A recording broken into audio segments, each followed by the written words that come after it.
on that It's one. good. What's up, everybody? Hey, everyone. Welcome to a movie review miniature short thing. Bum, bum, bum. A lot of new movies are coming out now. That's exciting. Yeah, it's awesome that I get my theater experience Yeah. back.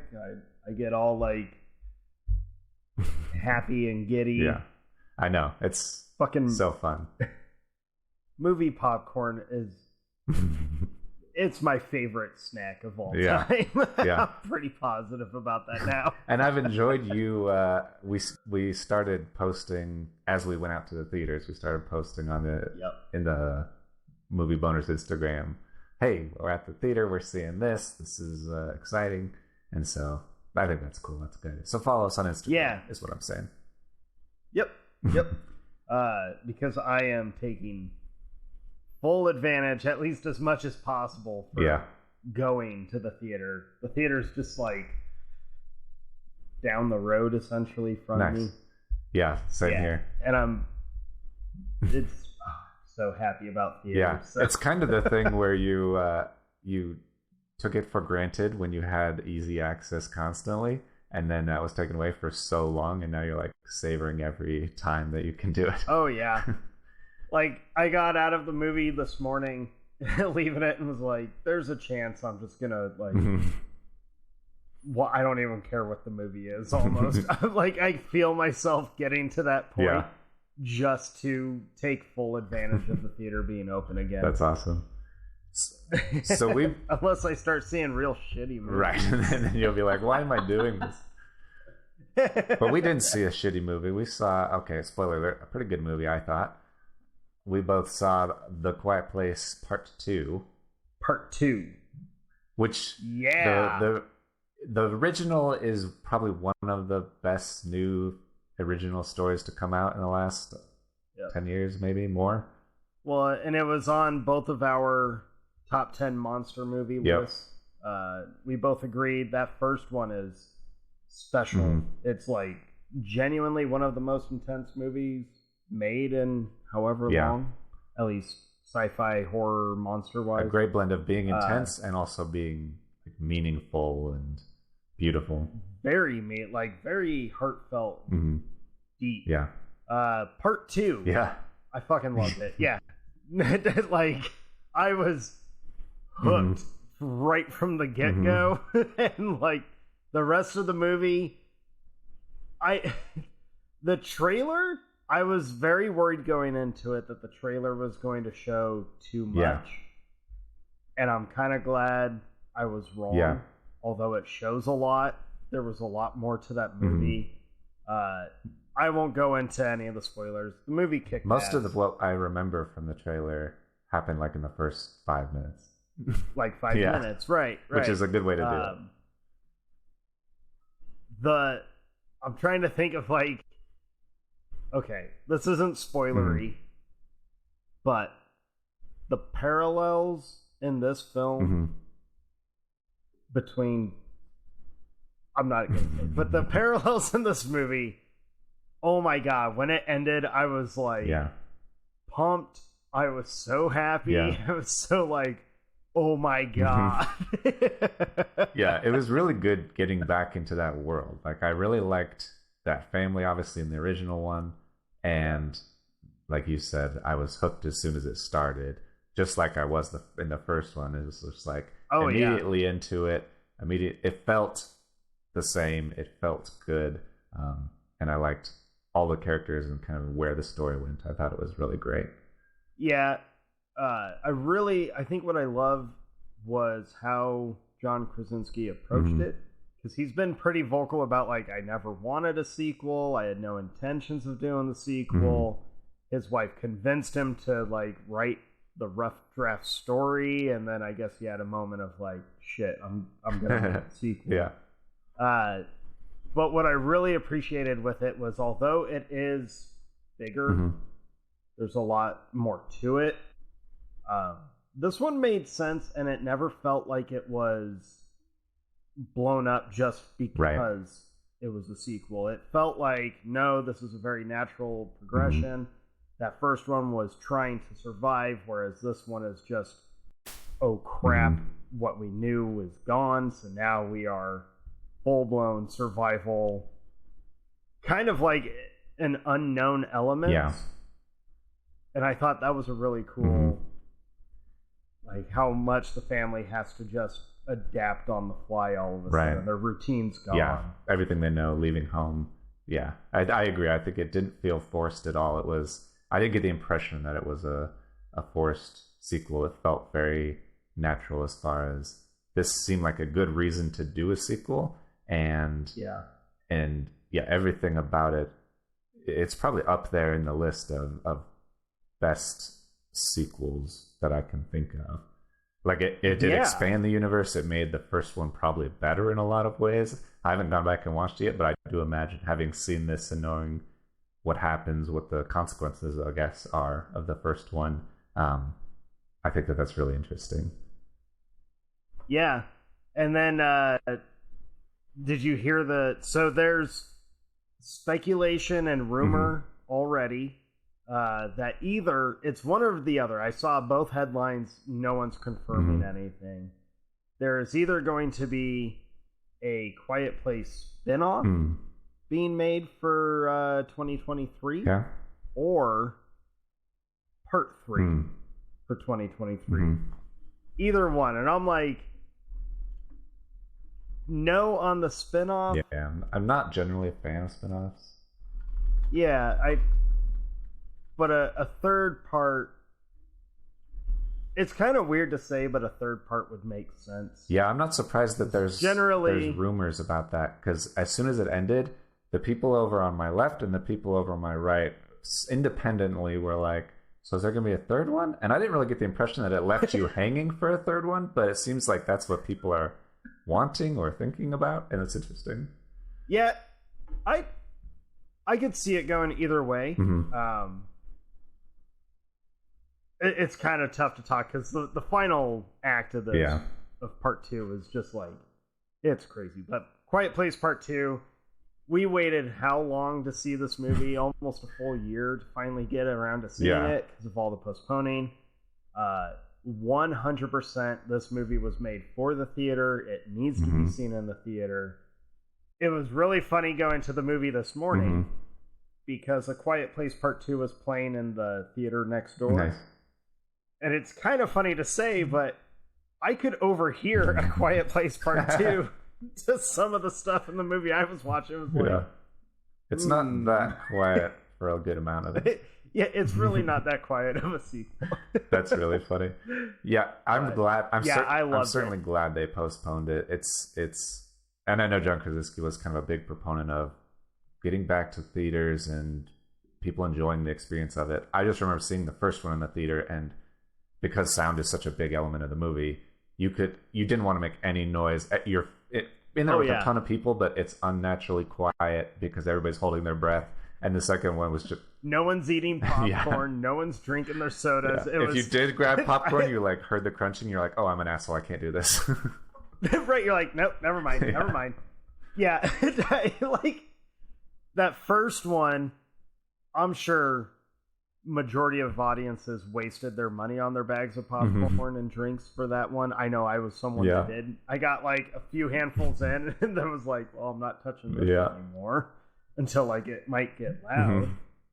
This one, I got my popcorn and was like, okay, we're gonna cram the popcorn down. Scarfing it. Yeah. I was like, I'm gonna eat it fairly quick. I'm sure the movie will have moments of like loud moments, and I'll eat the popcorn during that. And then I'm like halfway through part 2 going, fuck, I'm out of popcorn and I need more because this movie is like, oh my god. Yeah, it is exciting. I liked it a lot. Yeah, I was a big fan of part 2. I was really looking forward to Cillian Murphy's character. I'm a big Cillian Murphy fan, and I didn't really know where his character would go, but I really thought it was interesting, and I liked what he contributed to the world and the story.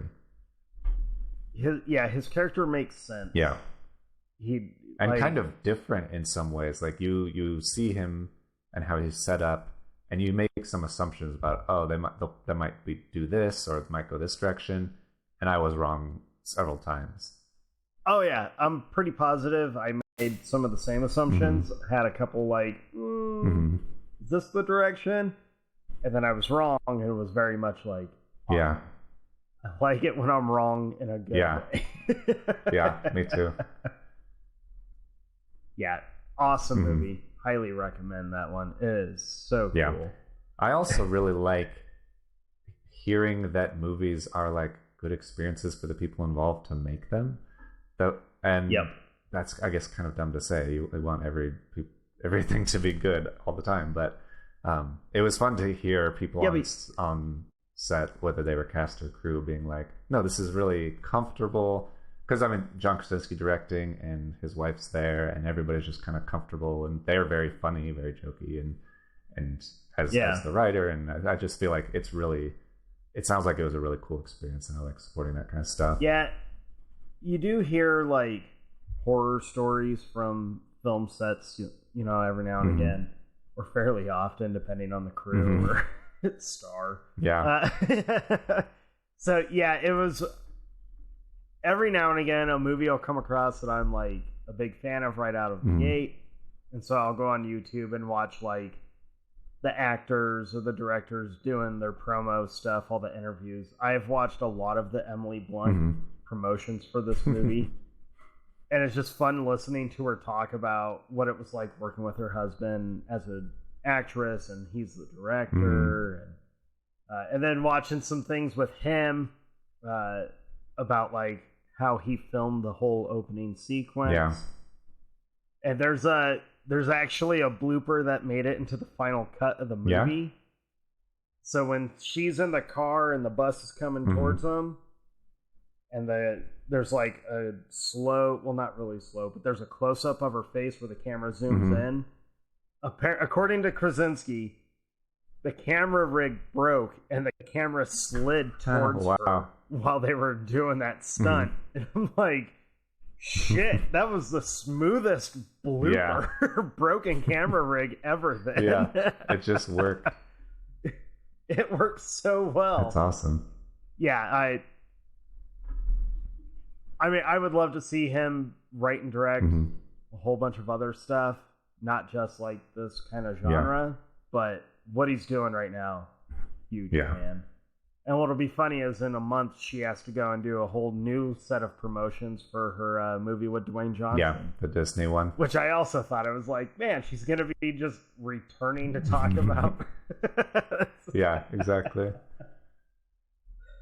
Which I'm hoping that turns out to be. Yeah, I think I'm pretty positive this is the first Quiet Place is the first John Krasinski directed movie that I've seen. I've gone and looked at what his other movies are, and I've gotten a few of them. It'd be interesting to visit those and kind of see what they're like. Yeah, when he was like still pretty young on the scene. Yeah, for sure. Oh, I guess he's only done one. I know he did that. The Hollers. What? I thought he did. Oh no, he did two. One was I don't know if this is a real movie. He did The Hollers in 2016. But is this a real movie or is this a documentary? Oh, no, this is a real movie. Brief Interviews with Hideous Men. Those are his two movies. So I'll have to watch those at some point. I thought he had another one on there, though. Maybe it was wrong. He did some episodes of The Office. 5 directing credits.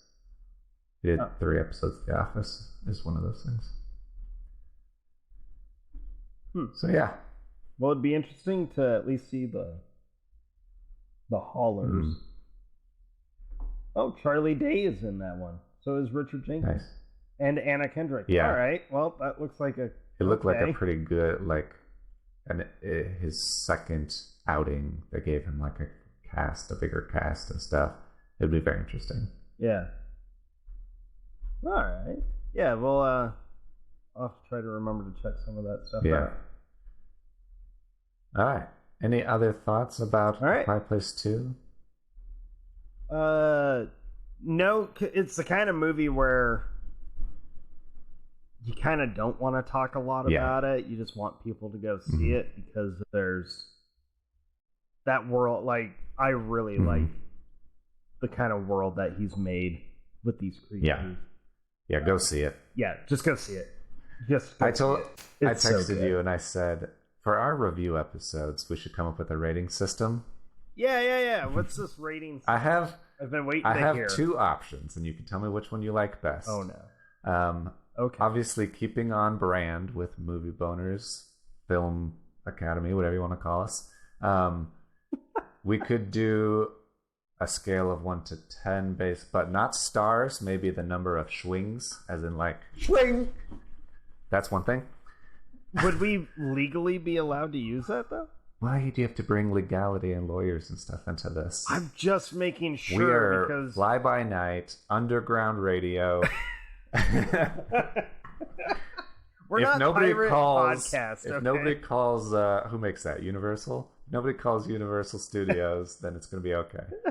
The other option, which is probably less obvious or less known as far as the thing, we could rate our movies on a scale from 6 to midnight. Oh my god! Obviously, midnight is you got very excited by it, and 6 o'clock is a very limp kind of rating.